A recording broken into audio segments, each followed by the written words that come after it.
Assalamualaikum warahmatullahi wabarakatuh. Kami dari kelompok 3 akan mempresentasikan akuntansi perbankan syariah yang berjudul akuntansi ijarah. Saya Nufadina Sarelaia dan teman saya Erika Aritonang. Yang pertama itu, apa sih pengertian ijarah? Jadi pengertian ijarah ini adalah akad pemindahan hak guna atas barang dan jasa melalui pembayaran upah sewa tanpa diikuti dengan pemindahan kepemilikan atau ownership atau milkiyah atas barang itu sendiri. Dalam konteks perbankan syariah, ijarah adalah list kontrak di mana suatu bank atau lembaga keuangan menyewakan peralatan atau equipment kepada salah satu nasabahnya berdasarkan pembebanan apa yang sudah ditentukan secara pasti sebelumnya atau fixed charge. Jadi ijarah ini adalah akad pemindahan hak guna. Jadi tidak contohnya nih, saya kasih contoh ya transaksi ijarah ini.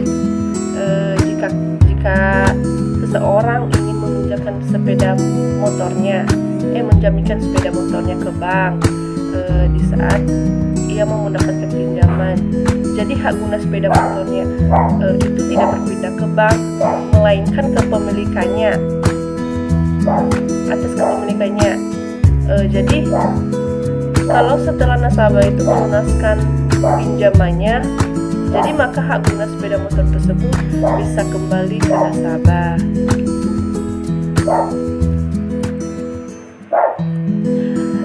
Nah, kalau di sini itu pengertian ijarah menurut beberapa ahli. Menurut Muhammad Syafi'i Antonio, al-ijarah adalah akad perpindahan hak guna atas barang atau jasa melalui pembayaran upah sewa tanpa diikuti dengan pemindahan kepemilikan atau ownership atau milkiyah atas barang itu sendiri. Menurut Nadratul Zaman Hussein dan Sunabi Kartika Setiati, ijarah yang dilakukan oleh perbankan syariah tidak sama persis dengan definisi ijarah yang dikenal dalam kitab-kitab fikih. Nah, kalau di sini itu secara umum proses ijarah yang dilaksanakan oleh bank syariah. Nah, langkah-langkahnya seperti ini. Di mana tahap pertama itu bank dan nasabah bersepakat atas syarat-syarat penyewaan yang dibuat bersama. Jadi tahap pertama ini bank dan nasabah ini mereka bersepakat di dalam syarat-syarat untuk penyewaan yang dibuat bersama. Terus tahap kedua, bank memiliki aset dari penjual. Jadi bank harus membeli aset kepada penjual tersebut.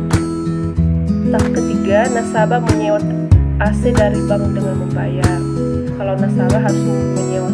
Kemudian nasabah menyewa aset dari bank dengan membayarnya. Terus tahap terakhir, nasabah membeli aset dari bank di akhir periode sewa.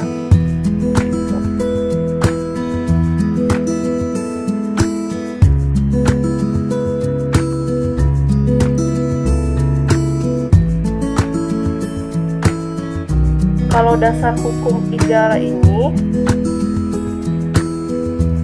jumhur ulama berpendapat bahwa ijarah disyariatkan berdasarkan Al-Quran, As-Sunnah, dan Ijma'. Yang pertama, Al-Quran. Jika mereka menyusupkan atau anak-anakmu untukmu, maka berikanlah mereka upahnya. Dalam hadis talak, salah seorang dari kedua wanita itu berkata, "Ya ayahku, ambillah ia sebagai orang yang bekerja pada kita, karena sesungguhnya orang yang paling baik yang kamu ambil untuk bekerja pada kita ialah orang yang kuat lagi dapat dipercaya." Berkatalah dia, "Syuaib, sesungguhnya bermaksud menikahkan kamu dengan salah satu dari kedua anakku ini, dan atas dasar bahwa kamu bekerja denganku 8 tahun. Dan jika kamu cukupkan 10 tahun, maka itu adalah suatu kebaikan dari kamu." Dalam hadis Al-Qasas ayat 26 sampai 27. Terus as-sunnah, berikanlah untuk pekerjaan sebelum keringatnya kering. Ibn Majah dari Ibnu Umar, barang siapa yang meminta untuk menjadi buruh, beritahukanlah upahnya. Dari Abd Rajab dari Abu Hurairah. Terus ijma, umat Islam pada masa sahabat telah berijma bahwa ijarah dibolehkan sebab bermanfaat bagi manusia, atau diriwayatkan oleh Ahmad, Abu Dawud dan Nasai dari Said ibn Abi Waqqas. Nah, sampai di situ penjelasan presentasi kami. Nanti akan dilanjutkan oleh teman saya Erika.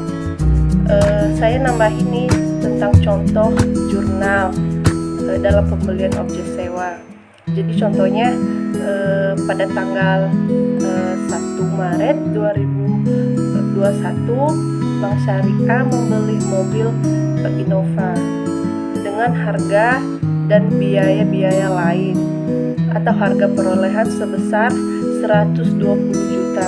Jadi jurnalnya adalah aset ijarah pada debit sebesar 120 juta, kas pada rekening pemilik aset di kredit sebesar 120 juta. Nah, jadi seperti itulah contoh jurnalnya. Terima kasih.